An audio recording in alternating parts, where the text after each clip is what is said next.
Due to the graphic content of certain portions of the following program, discretion is strongly advised.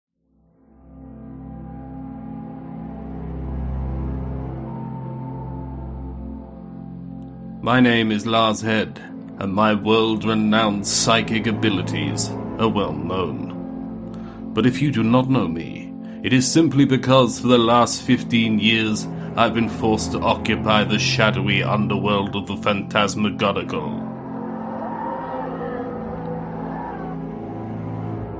To some, I am known as Shaman, to others, Diabolist.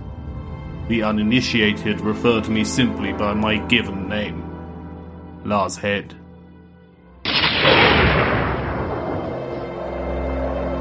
Like many children, I grew up, but that is where the similarities cease, because unlike other children growing up in the Pontypridd area, we moved soon afterwards. I had a spirit guide. My spirit guide is a conduit to the world beyond this world. With his sanction, I am able to channel the essences of those who have crossed beyond the veil. I am then able to translate the messages they direct to their still living friends and family. I pass these messages on. Sometimes, I incorporate regional accents. In life, my spirit guide's name was Dustin D. I call him Ben. Ben's human life was tragic, but now, as a ghost, he has found me. Together, we spend our time exposing so-called psychic performers, the sorts of glitzy showmen and theatrical conjurers that fill out working men's clubs and church halls in provincial towns, such as Portsmouth. Sometimes they appear on cable television with Yvette Fielding, and lock members of the boy band McFly in a cellar.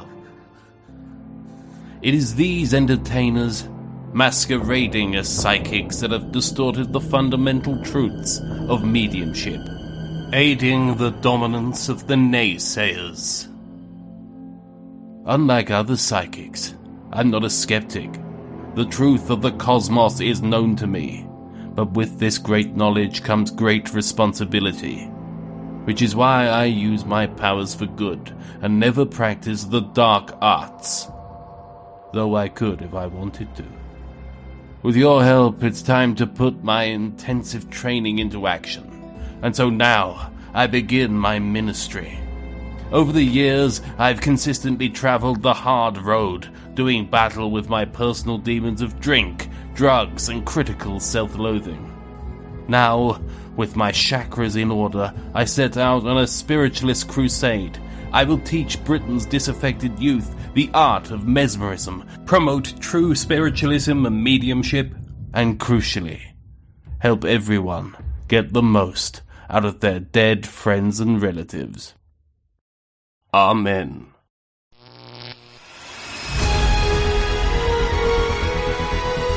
Laars Head Supernormal.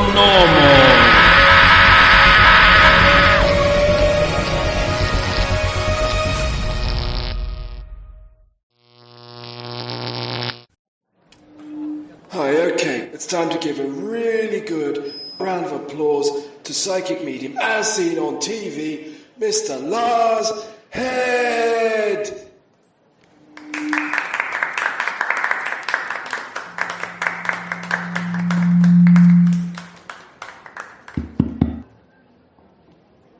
Good evening, my brethren and sisterin. My name is, as I'm sure you're aware, Laars Head. Tonight I wish to teach you about the psychic spectrum. Fundamentally, psychic skills are defined by an innate ability to process sensory data, both tangible and intangible stimuli, on an extremely deep, emotional, psychical, or spiritual level. In short, psychics are simply those people who have intuition beyond the boundaries of the physical world.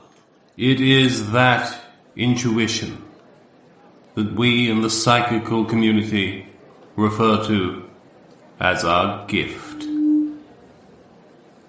Let me begin this demonstration of my preternatural powers by opening myself up to the probings of the Eternals. You, sir, in the front. I am being drawn inexorably to you. No, you. The gentleman in the front row. The glasses. Gentleman in the glasses. No, you. You. That one. Don't look around. That one. The you. Stop looking around. You, sir. You. No, you. You're a woman. Fuck off. Really? You've always been a woman. What's that bit? Now, a word from our sponsors. Hi, it's Tony Blackburn here. If you're suffering from lockdown blues, I've got an idea just for you. This weekend I'll be at the Las Vegas of the South, Port Slade, as I continue to bring the lost art of trepidation back to the nation. On Sunday I'll be breaking curfew to operate out of the back of an Enterprise van based in the car park at Ritzy's Casino, Eastern Esplanade. And as part of a summer giveaway, I'm offering head drilling madness. That's right, 2 head holes for the price of 1. So if you suffer from stress, anxiety or depression, or simply want a new look for the summer, why not pop along and see what my qualified team of New Age healers can do for you? Under 5s go free! And remember, when it comes to spirit congestion, Blackburn is the name you can trust. The lady there, my spirit guide Ben tells me that you have a child, is that correct? More than one. There's a son involved, isn't there? Yeah. And his name is John or James or Christopher, yeah, that's it. Ben tells me that he has some sort of condition. Is that right? I'm being shown some legs. Does that make sense to you? No? Well, you just take that home and think about it. The legs. What's that, Ben? Ben also says he has some kind of a mental condition. What's that? He used to torture small animals when he was a child. And he's some kind of a sexual pervert. That's right, isn't it? Well, unless you're calling my spirit guide Ben a liar. Well, what's that face for? But he's hardly going to have told you, is he? What's that, Ben? Yeah, I agree with you. Terrible mother. Terrible mother.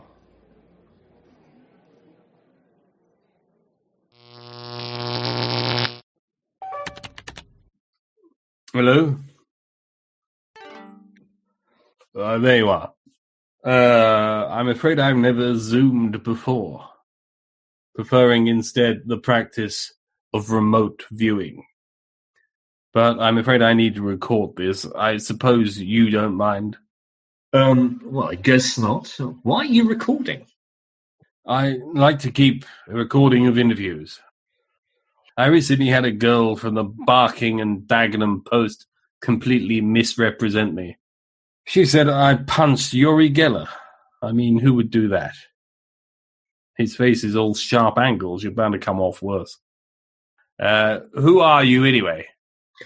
Neil Spice, BBC Radio Solent, the sound of the South. Perhaps you've heard my show, Drive Time with Spice? No, but perhaps my driver has. Is it popular? It's the most popular drive time show on the Isle of Wight. Right. That's good, is it?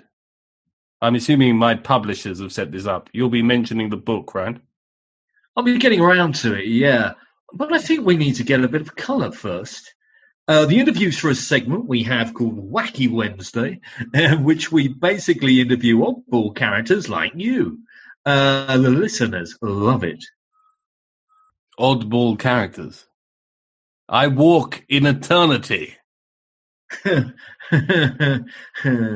Yeah, save that stuff for when I hit record, yeah? You can really ramp it up. We had that David Icke on here once. I wouldn't have him back. He said some pretty, well, it turned out, illegal things. So don't be like Icke. Testing. Can you say something? Yeah. Look, is this going to take long? I've got another one of these video chats with the One Show at 4:00. And I've got to tell you, that Welsh woman's a complete nightmare if you keep her waiting. Little better than a beast of the field.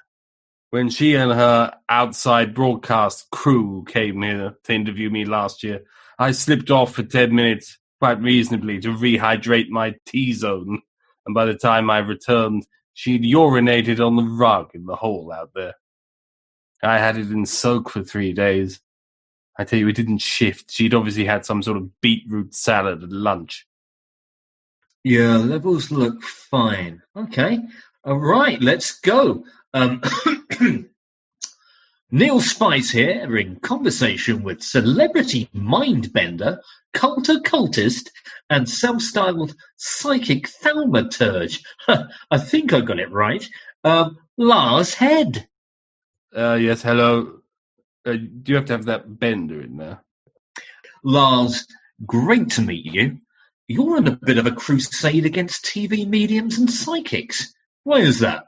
Getting rid of the competition? I truly believe that the ubiquitous psychic television programs have debased the art of mediumship. The low production values have made the ancient art of clairvoyance seem like a cheap and shoddy set of deceptions. Proven fakes like Psychic Sally and, of course, the late Derek Occurra have done nothing but systematically destroy the public understanding and appreciation of mediumship. My own pilot, The Ghost in the Machine, will be the antidote to such programs. Scheduled to air on the Horror Channel in January next year, it was funded by an annuity set up by the late Paul Raymond, a keen spiritualist, and will be hosted by myself and former Another Level rapper, Dane Bowers. Unlike other paranormal television shows, Machine is about scientific research rather than just being some sort of junked-up celebrity-based ghost porn. I tell you, the nearest Most Haunted ever got to scientific research was colouring mayflies in day-glow paint and then letting them loose in the corridors of stately homes and calling them orbs. Wow, that was a very thorough answer. At the risk of setting you off again, and with one eye on the clock, can I ask, what sort of messages do spirits want to get across? Well, it varies. Sometimes they're keen to remind their loved ones of their appearance, or talk about some piece of clothing or jewelry that they've had some loose association with in life. On other occasions, they wish to pass on information that seems to corroborate who they are, revealing information that their loved ones would already know, such as how many people are in their family, or conveying that they enjoyed playing a musical instrument or having their hair done. Sometimes clairvoyance can get a bit samey from the medium's point of view, but most of us persist simply for the joy of the comfort it brings our sitters, rather than any financial inducement, which, when you think about the service we're providing, is basically negligible anyway. Again, slightly drifting off there, Lars. Maybe you are hypnotic. I'm going to ask, because it's on my list, do you believe in God? Of course. God is basically a self-reflexing diaphragm touching itself and all parts of the omniverse simultaneously. When we think of God, we should be thinking of a giant undulating wave, a kind of ageless, measureless biofeedback traversing all compassable points. These ideas may seem complex, but they're not. They're obvious. How do you deal with angry ghosts, like poltergeists? They're the ones that throw things at teenage girls, aren't they? Are they evil, or have they got a point? Sometimes the ghost doesn't know it's dead. That can be tricky, as a confused presence can be quite aggressive. I consider it part of my job as psychic ferryman to tell them that they have crossed. I used to fudge it a bit, ask them to try and take their own pulse and then watch as they worked back from having no pulse to having no wrist to having no corporeal form at all. Nowadays, I just say, "You're dead, you're a ghost," and that's that. Quick, like ripping off a plaster. I mean, it sounds cruel, but it isn't. You can't mollycoddle a ghost. Do animals have an afterlife? There's no afterlife in the sense of a magic cloud with harps and halos. All life is just part of the energy continuum. When a person or animal crosses, they merely transform from one type of energy to another. So, of course, in that sense, yes, all animals go to heaven. And not just dogs, like in that movie. What movie is that? All dogs go to heaven. I mean, it's got Burt Reynolds and Dom DeLuise, and it's quite good. Well, that's a new one on me, but it's good to know that when I die, my cat Horatio will be up there waiting for me. Well, yes, assuming he dies first, of course. On the seventh parallel, animals are able to talk freely and express fairly complex moral and emotional ideas. My own dog, Cinnamon, came to me once, and it was refreshing to have a different perspective on our relationship. We later fell out over an incident with a chocolate button that he'd misremembered, but it was interesting to get the, dog's eye view for once. And were you always a professional psychic? Allow me to be humble for a moment. No, I wasn't. Whilst it's true that I've always been a sensitive, it has only been since my mid-20s that I've realized my true providence as a psychic journeyman. And only in the last few years that I've started making any decent money at it. In the early 2000s, I was working in London in new media sales. I was struggling to come to terms with my true providence at the time, though it wasn't entirely wasted, as some of the skills that I learnt there were transferable. Well, that is fascinating. So I see you've got a book coming out. I'm going to assume it's quite long. What's that all about? Well, it's an autobiography. Right. So it's about what exactly? It's about my life and what I refer to as my psychic awakening. Yet, conversely, I've named it There Is No Life. I suppose you would call it a think piece. I mean, in many ways, it's not an easy read. No, my assistant said that. She said the typeface was too small and the text seemed to get a bit lost in the margins. So, what sort of psychic things do you do? Clairaudience, claircognizance, clairvoyance, all the clairs, aura reading, divination, telekinesis, telepathy, telesavalysis. Telesavalysis? What's that? The ability to move lollipops with just the power of the human mind. Can you do anything good? What about ectoplasm or something like that? No, I don't really do that anymore. Why is that? Well, there's not much call for it these days. I think a lot of people tend to find the sight of me regurgitating ectoplasm quite harrowing. Think of a cat vomiting up a hairball. Only a hairball with a face. Well, could you do something now? What do you mean? Like talk to a ghost or something? Well, the thing is, I'm a little conscious of the time. Oh, go on. Fine, very well.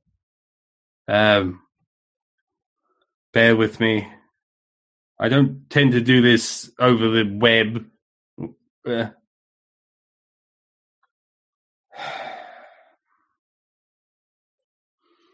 Someone steps forward.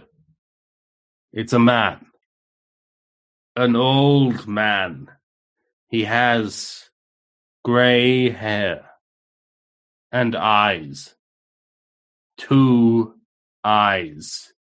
He wishes to speak to you. This man's name is... I'm seeing the letter J, John, or James. John, James. No? Well, it could be Joe at a stretch. What, come on, you've never met anyone called John, Joe, or James? Not that I can think of, no. Really? That's a bit weird. What about Alan, Phil, or Desmond? Chris? Chris, of course. So who is this Chris? He's my uncle. I see, and he's just passed to the other side, has he? No. Right. So sorry, why did you mention him then? Sorry, do you not know anyone who's crossed over that might want to contact you? No. Really? Not a friend or a relative? Not that I can think of. You can't think of a single person that's died? Fucking time wasters. Well, fortunately for you, unlike other psychics, I am unique insofar as I can not only channel the friends and loved ones of my sitters, but I can also channel the spirits of strangers. Yes. A spirit person has entered into our energy. I see the figure of an old woman with white hair. She sat next to you on a bus in Penge in 2006. She says that you should make some changes in your life. Though due to your unpleasant looks and poor personal hygiene, you are unlikely to ever be happy. In fact, she thinks it might be better for everyone if you just stayed home and locked the doors, so that no one need ever look at you again.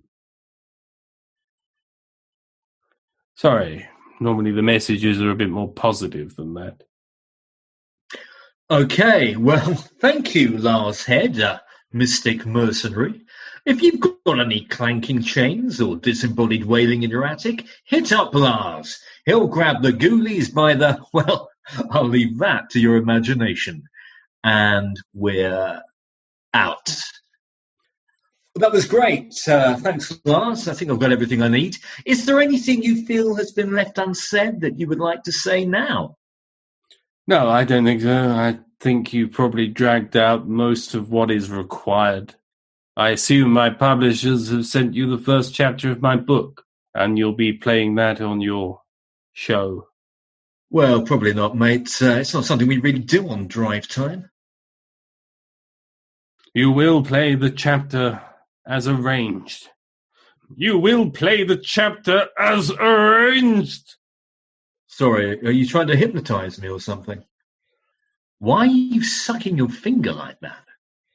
This is the finger known as Jupiter, associated with power, authority, and control.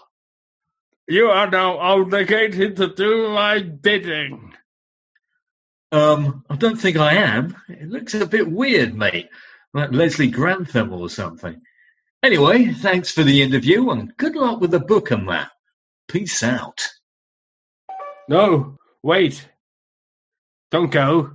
I haven't finished enchanting you yet. I've got loads more stuff. Ah, you're back. I knew you'd be compelled to return to me. Laars, you've bloody kept me waiting again. Oh. Now, a word from our sponsors. You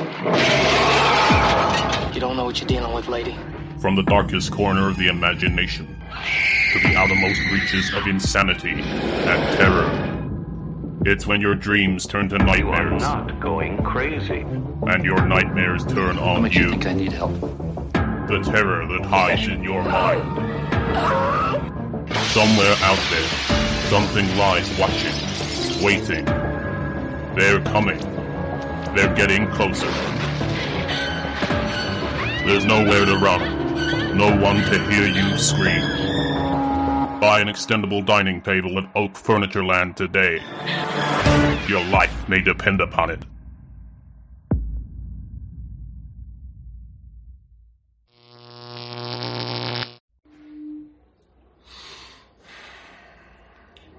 What's that, Ben? Okay. You, the female at the back with the viridian green tabard.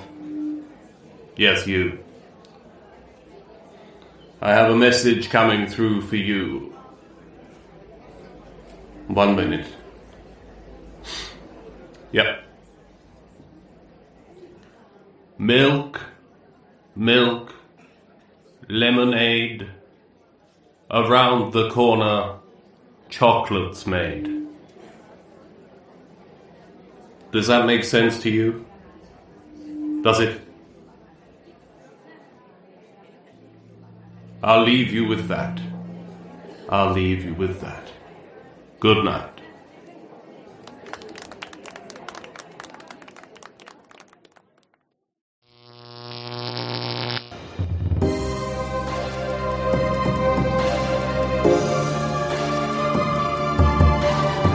Laars Head's Supernormal is over now. Written and performed by Laars Head. Researched by E.O. Higgins and John Patrick Higgins. With additional music and noises by Thessalian Studios. Produced by E.O. Higgins.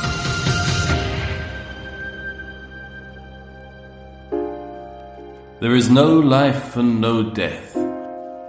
Merely a misunderstanding of the ever-decreasing energy vibration. I am at the center of that energy, swaying gently.